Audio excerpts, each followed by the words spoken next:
નમસ્કાર વિદ્યાર્થી મિત્રો, આજે લેક્ચર નંબર 1 એની અંદર આપણે ધોરણ 11 ની અંદર પ્રકરણ 5 ગતિના નિયમો ભણવા જઈ રહ્યા છે. આજે આપણું આ પ્રથમ લેક્ચર છે. તમે અગાઉ પ્રકરણ 1, 2, 3 અને 4 તમે ભણેલા છો, તો એના આધારે આ પ્રકરણ 5 આપણે આગળ વધારીશું. તો આ પ્રકરણ એ સમજવા માટે સૌ પ્રથમ ચેપ્ટરનું નામ ગતિના નિયમો. તો ગતિ એટલે શું, પહેલા આપણને એ ખબર હોવી જોઈએ કે ગતિ એટલે શું. તો ગતિ એટલે શું એ સમજવા માટે તમે અગાઉના ધોરણમાં ભણી ગયા છો કે એક પદાર્થની સાપેક્ષમાં બીજો પદાર્થ સમય સાથે પોતાનું સ્થાન બદલે તો તે પદાર્થ ગતિમાં છે તેમ કહેવાય. તો વિદ્યાર્થી મિત્રો, ગતિ અંગેનો ખ્યાલ તમને અગાઉ ભણેલા છો એટલે ખબર હશે. હવે ગતિ એનો અભ્યાસ કરવા માટે ભૌતિક વિજ્ઞાનની જે શાખા છે, જેને આપણે કહીએ છીએ મિકેનિક્સ, યંત્રશાસ્ત્ર. એટલે એક પ્રશ્ન આપણને એ થાય કે યંત્રશાસ્ત્ર એટલે શું. તો સૌ પ્રથમ આપણે સમજીએ યંત્રશાસ્ત્ર એટલે કે મિકેનિક્સ.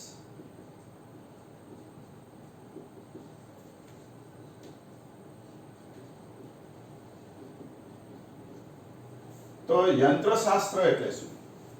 તો પદાર્થની ગતિ અંગેનો અભ્યાસ કરતી ભૌતિક વિજ્ઞાનની શાખા, એને યંત્રશાસ્ત્ર કહેવામાં આવે છે. કે પદાર્થની ગતિ અંગેનો અભ્યાસ કરતી ભૌતિક વિજ્ઞાનની શાખા ને મિકેનિક્સ એટલે કે યંત્રશાસ્ત્ર, ઇંગ્લિશમાં એને કહેવાય મિકેનિક્સ, એને મિકેનિક્સ કહેવામાં આવે છે. હવે આ મિકેનિક્સના બે પ્રકારો પાડી શકાય, કાઇનેમેટિક્સ અને ડાયનેમિક્સ. તો કાઇનેમેટિક્સ એટલે શુદ્ધ ગતિ વિજ્ઞાન અને ડાયનેમિક્સ એટલે ગતિ વિજ્ઞાન. તો કાઇનેમેટિક્સ એટલે શું? તો જે મિકેનિક્સની જે શાખામાં માત્ર ગતિના વર્ણનનો અભ્યાસ કરવામાં આવતો હોય, તેના માટેના કારણોની ચર્ચા એમાં કરવામાં આવતી નથી, તો એને કહેવાય કાઇનેમેટિક્સ, શુદ્ધ ગતિ વિજ્ઞાન. પરંતુ મિકેનિક્સની જે શાખામાં પદાર્થના ગતિ માટે જવાબદાર કારણોની ચર્ચા તે વસ્તુના ગુણધર્મો સહિત કરવામાં આવે તો તેને ડાયનેમિક્સ કહેવામાં આવે છે. તો આપણે આ પ્રકરણની અંદર ગતિના નિયમો એનો અભ્યાસ ડાયનેમિક્સની અંદર કરીશું. એટલે ડાયનેમિક્સ એટલે શું? તો ગતિ વિજ્ઞાન, ગુજરાતીમાં પહેલા લખીએ તો ગતિ વિજ્ઞાન, અથવા આને આપણે ગતિશાસ્ત્ર એવું પણ કહી શકીએ.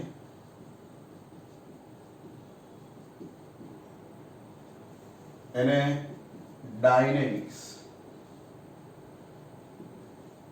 આવા નામથી પણ ઓળખી શકાય. તો આની વ્યાખ્યા એવી થાય કે મિકેનિક્સની જે શાખામાં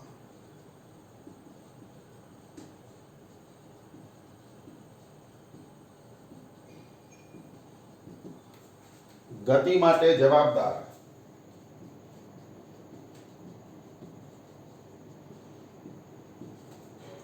કારણોની ચર્ચા, ગતિ માટે જવાબદાર કારણોની ચર્ચા વસ્તુના ગુણધર્મો સહિત એટલે કે પદાર્થના ગુણધર્મો સહિત કરવામાં આવે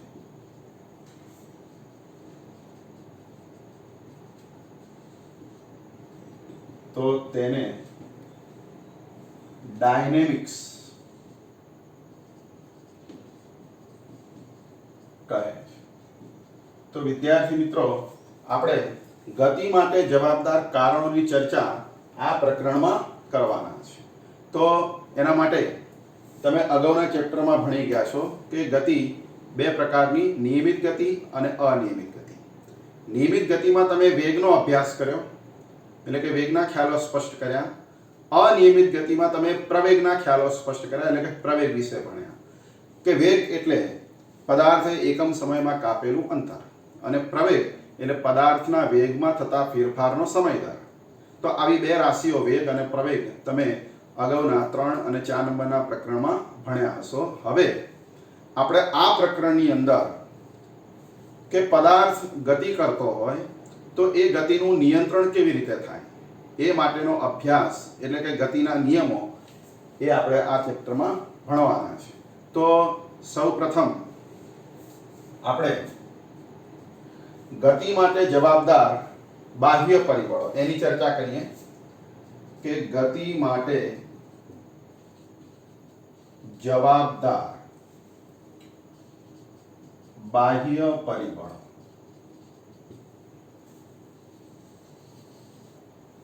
તો વિદ્યાર્થી મિત્રો, પદાર્થને ગતિ કરાવવા માટે જુદા જુદા બાહ્ય પરિબળો કારણભૂત હોય છે. જો કેટલાક ઉદાહરણો લખું છું બોર્ડ ઉપર એટલે તમને ખ્યાલ આવશે. તો પહેલું કે સ્થિર પડેલા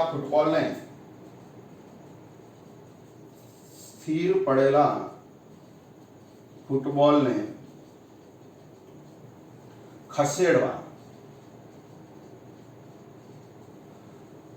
લાત મારવી પડે એટલે કે કિક લગાવવી પડે છે.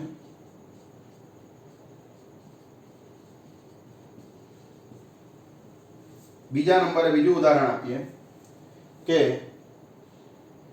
આપણે જેમ અહીંયા કિક લગાવવી પડે એવી રીતે વૃક્ષના જે પાંદડાઓ છે એટલે કે પવન એ વૃક્ષના પાંદડાને ઝુલાવે છે. આ બીજું ઉદાહરણ. ત્રીજું ઉદાહરણ કે હલેસા માર્યા વગર ગતિ કરતી નાવ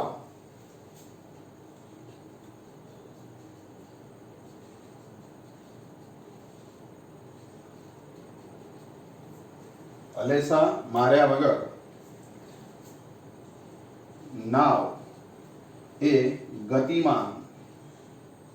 ગતિ કરતી નદીમાં આગળ જાય છે. અને પથ્થરનું જો ઉદાહરણ લઈએ કે પથ્થરને ઊંચે ફેંકવા,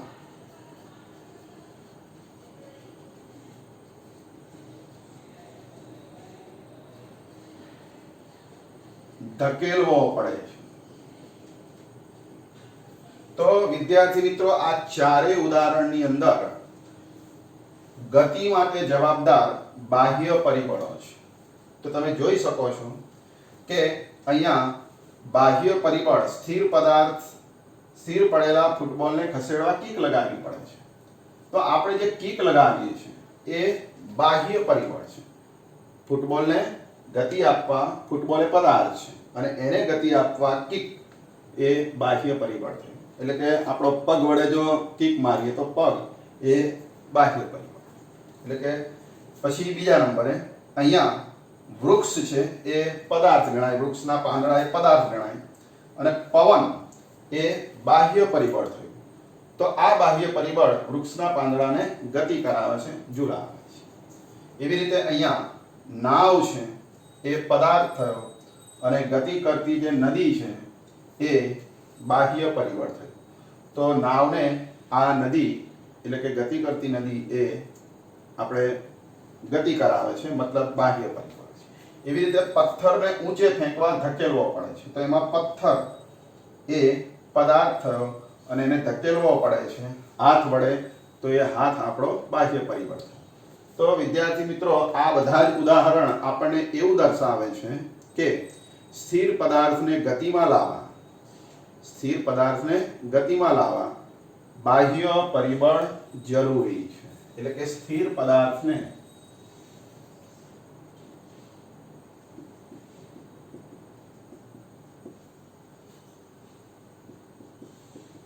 ગતિમાં લાવવા માટે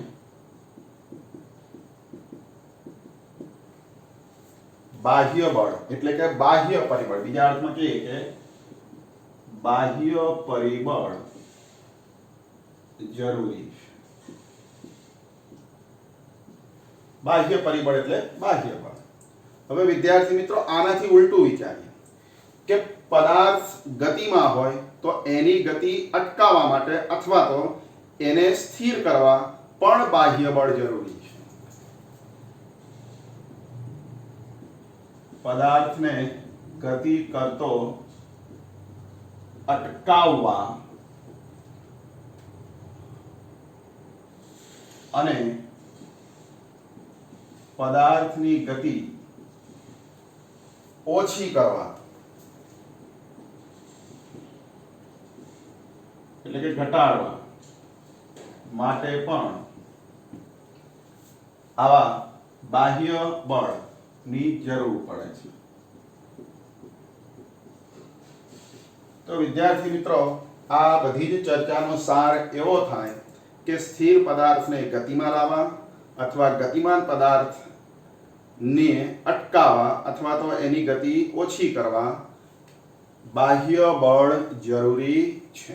તો આવી રીતે વિદ્યાર્થી મિત્રો આ બાહ્ય બળ પરિબળોની આપણે સમજીએ। પરીક્ષાની અંદર વિદ્યાર્થી મિત્રો આ 1 માર્ક્સની અંદર પ્રશ્ન પૂછાતો હોય છે કે યંત્રશાસ્ત્ર એટલે શું।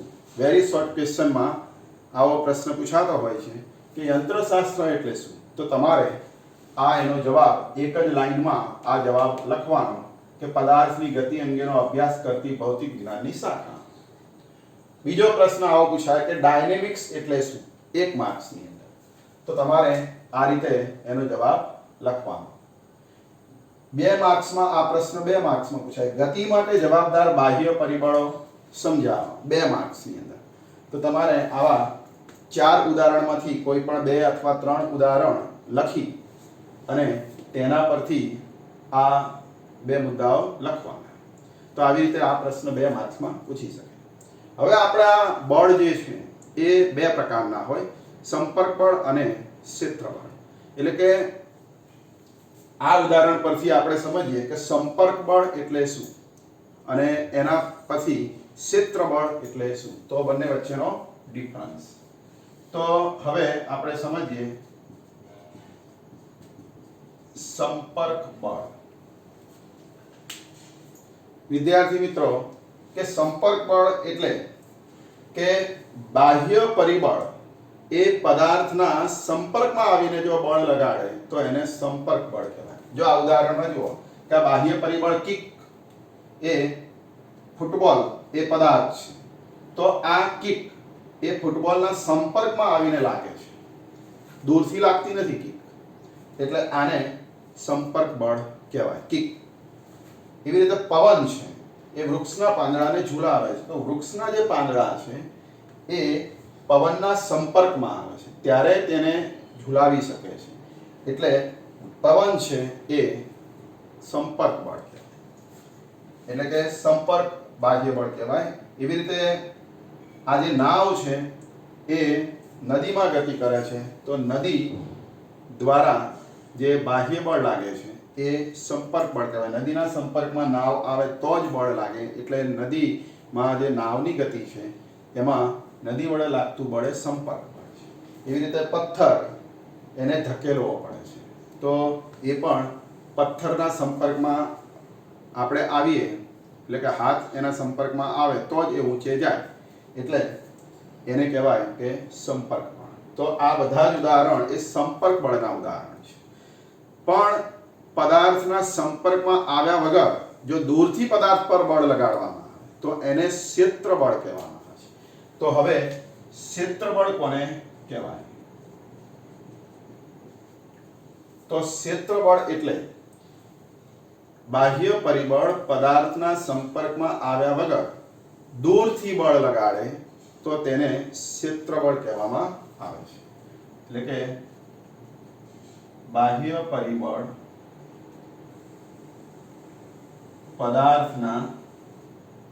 પદાર્થને દૂરથી બળ લગાડે તો તેને ક્ષેત્ર બળ કહે।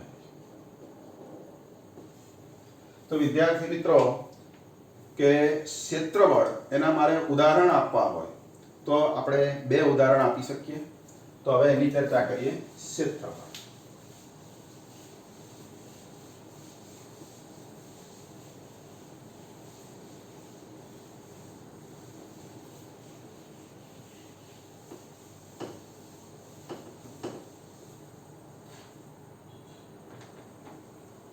હવે ક્ષેત્રબળનું આપણે પહેલું ઉદાહરણ આપીએ કે કોઈ મકાનની ટોચ ઉપરથી, ધારો કે આ મકાન છે,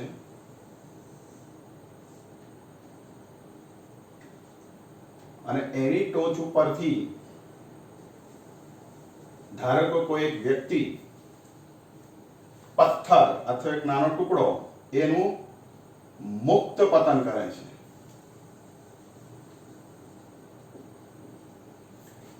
તો આ મુક્ત પતન દરમિયાન, આ પથ્થર ના ટુકડાના મુક્ત પતન દરમિયાન પૃથ્વી વડે, અહીંયા રહેલી જે પૃથ્વી છે એટલે કે જમીન, પૃથ્વી વડે આ પથ્થર ઉપર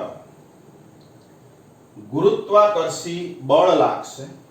આ પથ્થર પર ગુરુત્વાકર્ષી બળ લાગશે અને આ પથ્થર એટલે કે પદાર્થ એ પ્રવેગિત થશે. એટલે કે આ પદાર્થની ગતિમાં વધારો થશે, એના વેગમાં વધારો થશે.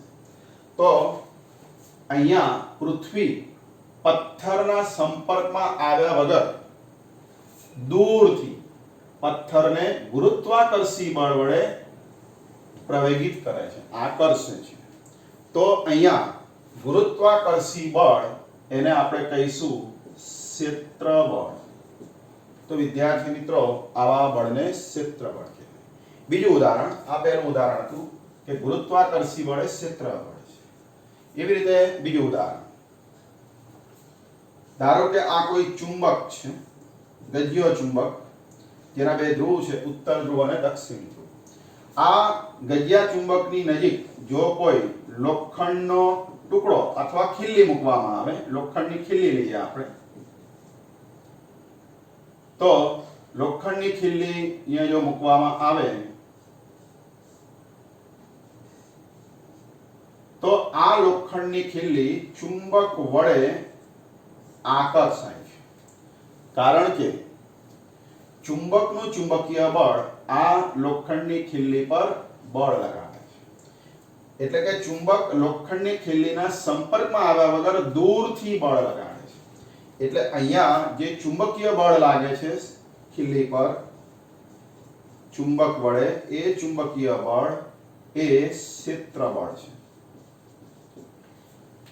તો વિદ્યાર્થી મિત્રો, આવી રીતે ગુરુત્વાકર્ષી બળ એ ક્ષેત્રબળ છે, ચુંબકીય બળ એ ક્ષેત્રબળ છે. આ રીતે વિદ્યુત ભારો માટે પણ તમે કહી શકો છો. ત્રીજું ઉદાહરણ આપવું હોય તો વિદ્યુત ભારોની અંદર પણ આવું બળ લાગતું હોય છે. કે માની લો કે આ કોઈ વિદ્યુત ભારિત તંત્ર છે, વિદ્યુત ભાર ધરાવતું આ તંત્ર છે. આની નજીક કોઈ અન્ય વિદ્યુત ભાર મૂકવામાં આવે તો આ વિદ્યુત ભાર આના પર અપાકર્ષી બળ લગાડે, જો ધન હોય ને આ ધન હોય તો. પણ અહીંયા ઋણ વિદ્યુત ભાર મૂકવામાં આવે તો આ એના પર આકર્ષી બળ લગાડશે. તો વિદ્યાર્થી મિત્રો, આ વિદ્યુત ભારિત તંત્ર વડે અન્ય વિદ્યુત ભાર ઉપર દૂરથી જે બળ લાગે છે સંપર્કમાં આવ્યા વગર, તો આવા બળને વિદ્યુત બળ કહેવામાં આવે છે. અને વિદ્યુત બળ એ શું કહેવાય? ક્ષેત્રબળ. તો આમ વિદ્યુત બળ એ ક્ષેત્રબળ છે. તો વિદ્યાર્થી મિત્રો, ક્ષેત્રબળ વિશે તમે પછીના પ્રકરણમાં ભણશો અને 12મા ધોરણમાં ભણશો. તો આ બંને તમે 12મા ધોરણમાં ભણશો કે ચુંબકીય બળ એ ક્ષેત્રબળ છે અને આ પણ ક્ષેત્રબળ છે, વિદ્યુત બળ. પણ પ્રકરણ 8 ગુરુત્વાકર્ષણની અંદર તમે આ ક્ષેત્રબળ ભણવાના છો. તો એની ચર્ચા આપણે ત્યાં કરીશું ચેપ્ટર 8માં. તો હવે તમને ખ્યાલ આવી ગયો હશે કે સંપર્ક બળ અને ક્ષેત્રબળ એટલે શું. જો 2 માર્ક્સની અંદર પરીક્ષામાં પૂછાય કે સંપર્ક બળ અને ક્ષેત્રબળ સમજાવો, તો તમારે આવા ઉદાહરણ દ્વારા સંપર્ક બળ અને ક્ષેત્ર બળોને સમજાવવાનું છે. હવે આગળ વધીએ કે ટેક્સનો જે ટોપિક નંબર છે આપણે અત્યારે ભણ્યા ટોપિક નંબર 5.1 પ્રસ્તાવના. આ ચેપ્ટરની પ્રસ્તાવના ભણ્યા. પણ હવે આપણે ટોપિક તરફ આગળ વધીએ છીએ કે ગતિ અંગે જુદા જુદા વૈજ્ઞાનિકોએ અભ્યાસ કર્યો છે. તો એના આ ગતિ અંગેના અભ્યાસમાં એમનો ફાળો એટલે કે નિયમો એનો અભ્યાસ આપણે આ ચેપ્ટરમાં કરવાનો છે. તો સૌપ્રથમ આપણે એરિસ્ટોટલનો નિયમ ભણીશું, ત્યારબાદ ગેલિલિયોનો નિયમ, એના પછી ન્યૂટનનો નિયમ, ન્યૂટનના 3 નિયમ, પ્રથમ, દ્વિતીય, તૃતીય એટલે કે પહેલો, બીજો, ત્રીજો, અને ત્યારબાદ વેગમાન સંરક્ષણનો નિયમ, અને ત્યારબાદ એના પછી નિયમિત વર્તુળાકાર ગતિ અને એને સંબંધિત જે કંઈ કોયડાઓ છે. તો આ જ પ્રકરણમાં આપણે આવો અભ્યાસ કરવાનો છે.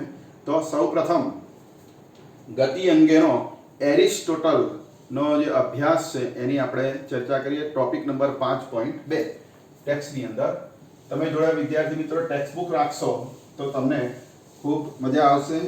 ટેક્સ્ટ બુકમાંથી પણ તમે આ ટોપિક એને તૈયાર કરી શકશો, પણ એના માટે તમારે પહેલા સમજવું જરૂરી છે.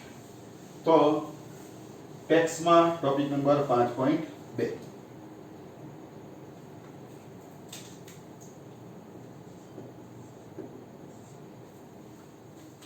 એરિસ્ટોટલનો નિયમ. પ્રશ્ન છે, ટોપિકનું નામ છે એરિસ્ટોટલનો નિયમ અથવા એની માન્યતા અને એની ભૂલ. આ ટોપિકની ચર્ચા આપણે અત્યારે કરવાના છે. તો એરિસ્ટોટલનો નિયમ શું અને એની ભૂલ શું? તો એરિસ્ટોટલનો પહેલા નિયમ સમજીએ.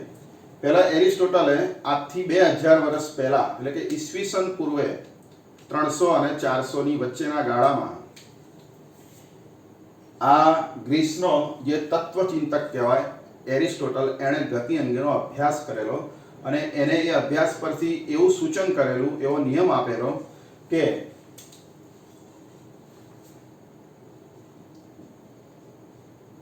પદાર્થની નિયમિત ગતિ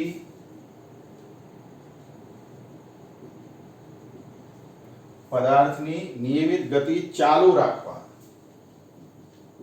અથવા પદાર્થને નિયમિત ગતિમાં રાખવા અથવા પદાર્થની નિયમિત ગતિ ચાલુ રાખવા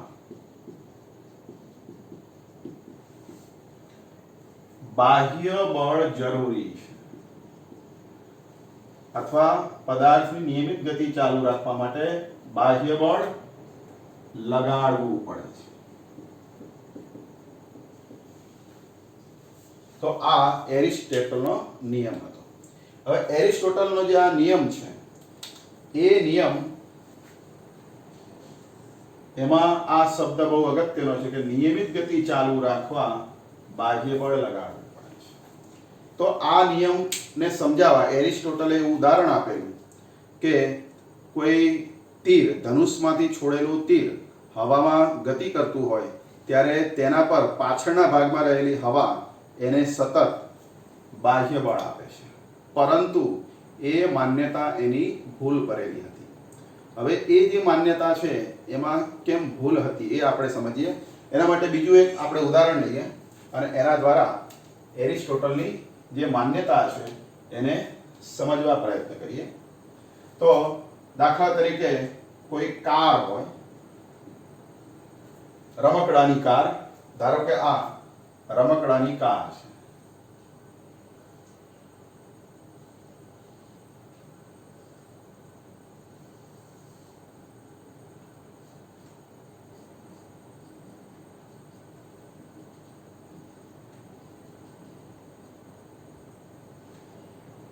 અને આ કાર એને ગતિ કરાવવા માટે, ધારો કે એક નાનું બાળક છે અને આ કાર એને ગતિ કરાવવા આ રમકડાની કાર છે અને આ રમકડાની કાર એને ગતિ કરાવવા માટે નાનું બાળક એ આ દોરી એની સાથે બાંધી અને આ કારને એ ખેંચે રાખે છે. આ કારને ગતિ કરાવવા માટે નાનું બાળક દોરી સાથે આ કારને બાંધી અને એને ખેંચી રાખે છે.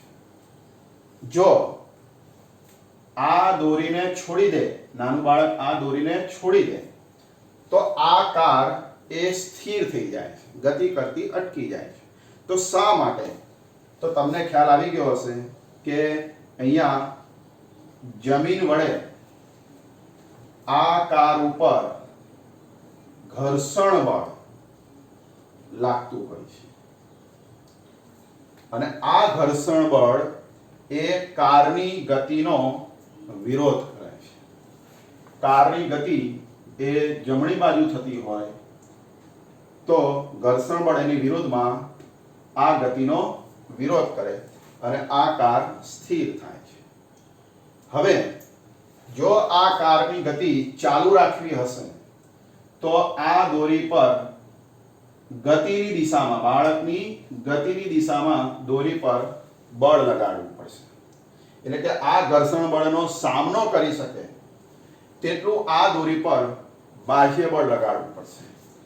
એટલે અહીંયા બાળકે આ દોરી પર ઘર્ષણ બળનો સામનો કરી શકે તેટલું બાહ્ય બળ લગાડવું પડશે, તો જ આ કાર શું થશે? ગતિ કરી શકશે. હવે આ કારને નિયમિત ગતિ કરાવી હોય, જો કાર નિયમિત ગતિ કરતી હોય, આ કાર નિયમિત ગતિ કરે તો, હવે નિયમિત ગતિ એટલે વિદ્યાર્થી મિત્રો અચળ વેગથી કરતી ગતિ, અચળ વેગ અથવા અચળ ઝડપથી ગતિ. તો જો કાર અચળ વેગથી એટલે કે અચળ ઝડપથી ગતિ કરે તો આ કાર ઉપર લાગતું ચોખ્ખું બળ શૂન્ય હશે. કાર પર લાગતું ચોખ્ખું બળ શૂન્ય હશે.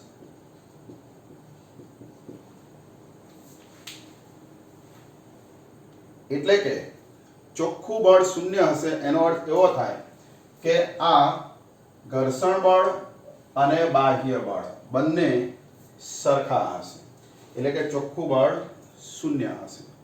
અને જો ચોખ્ખું બળ શૂન્ય હોય તો એનો અર્થ એવો થાય કે આ કાર નિયમિત ગતિ કરતી હશે.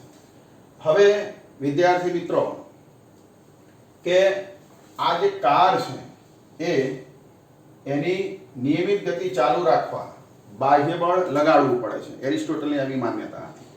હવે અહીંયા જો ઘર્ષણ બળ જ ના હોત, આનો અર્થ એવો થાય ચોખ્ખું બળ શૂન્ય છે એનો અર્થ એવો થાય કે આ બાહ્ય બળ એ ઘર્ષણ બળ જેટલું હશે.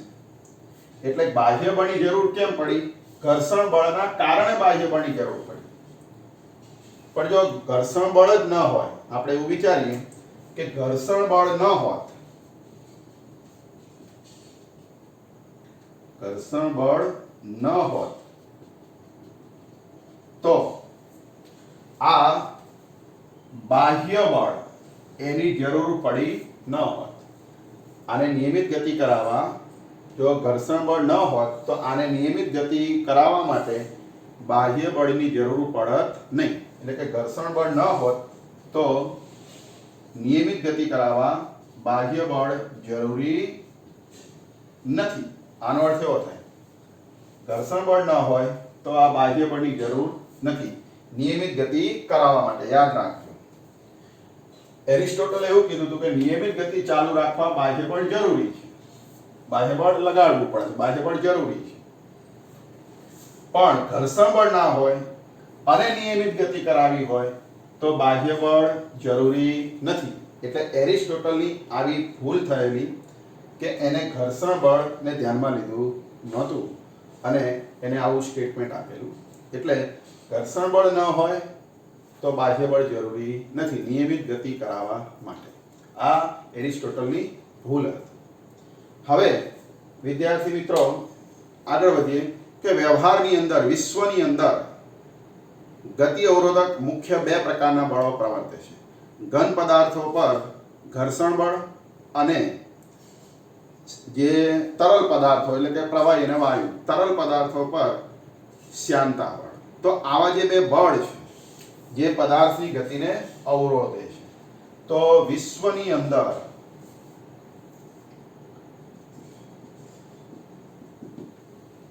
ઘન પદાર્થો પર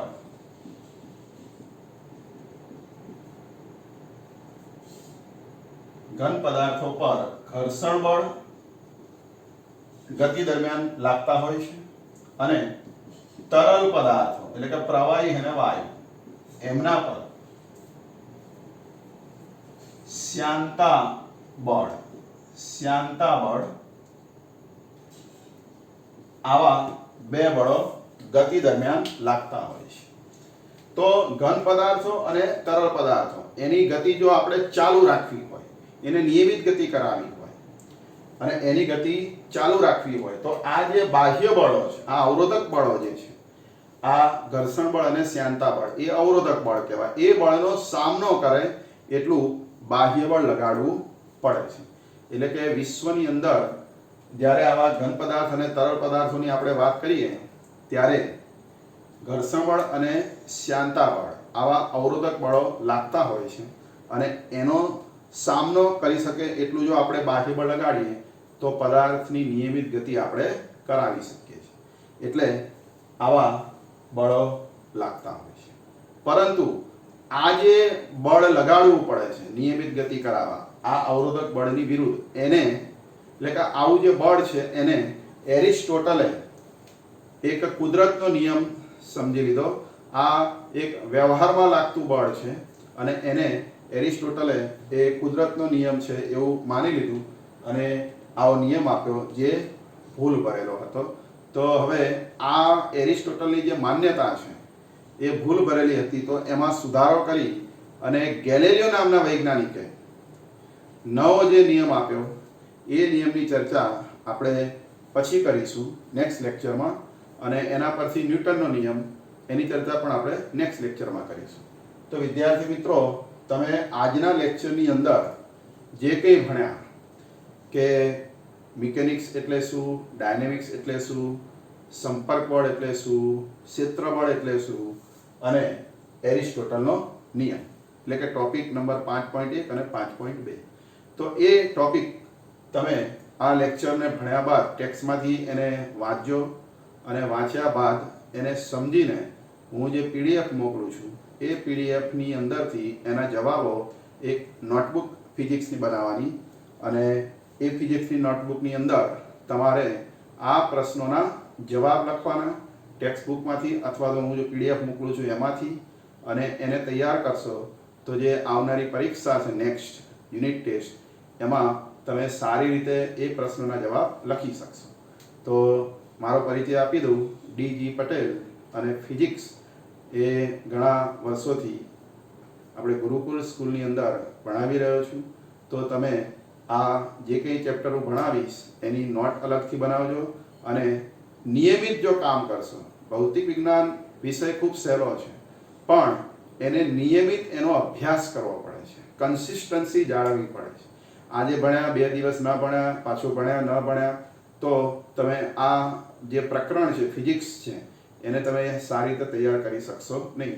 તો રોજે રોજ થોડું થોડું, ટીપે ટીપે જેમ સરોવર ભરાય એમ થોડુંક થોડુંક તમે જો તૈયાર કરતા રહેશો, આજે એરિસ્ટોટલનો નિયમ, આવતીકાલે ગેલેલિયોનો નિયમ, એના પછી ન્યૂટનનો નિયમ, સ્ટેપ બાય સ્ટેપ જો તમે તૈયારી કરતા જશો તો આ પ્રકરણ ખૂબ સહેલું છે, ભૌતિક વિજ્ઞાન ખૂબ સહેલું છે, એનો તમે ખૂબ સારી રીતે એને સહેલાઈથી આ ફિઝિક્સ તમે તૈયાર કરી શકશો અને સારા માર્ક્સ મેળવી શકશો.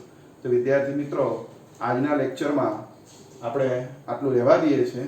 નેક્સ્ટ લેક્ચરની અંદર અને હોમવર્ક પણ હું તમને મોકલીશ, એ પણ આપણે કરવાનું છે, કારણ કે ફિઝિક્સ એ પ્રેક્ટિસ માગી લે એવો વિષય છે. પ્રેક્ટિસ માટે હોમવર્ક રોજનું રોજ કરવું જરૂરી છે. તો હોમવર્ક પણ તમે યોગ્ય રીતે કરશો તો તમને ચોક્કસ ફાયદો થશે. અને મિનિમમ 2 વખત લખવું, કોઈ પણ ટોપિકને સારી રીતે તૈયાર કરવા, ભૌતિક વિજ્ઞાનનો કોઈ પણ ટોપિક એને 2 વખત લખી અને જો તૈયાર કરશો તો તમે એ ટોપિકને સારી રીતે ઝડપથી પરીક્ષામાં લખી શકશો અને તમારો કોન્ફિડન્સ, આત્મવિશ્વાસ વધશે. તો આજના લેક્ચરમાં આટલું રહેવા દઈએ છીએ. આવતીકાલના એટલે કે નેક્સ્ટ લેક્ચરની અંદર આપણે નવો ટોપિક ગેલેલીનો નિયમ ભણીશું. તો ત્યાં સુધી આટલું તૈયાર કરવું. જય સ્વામિનારાયણ.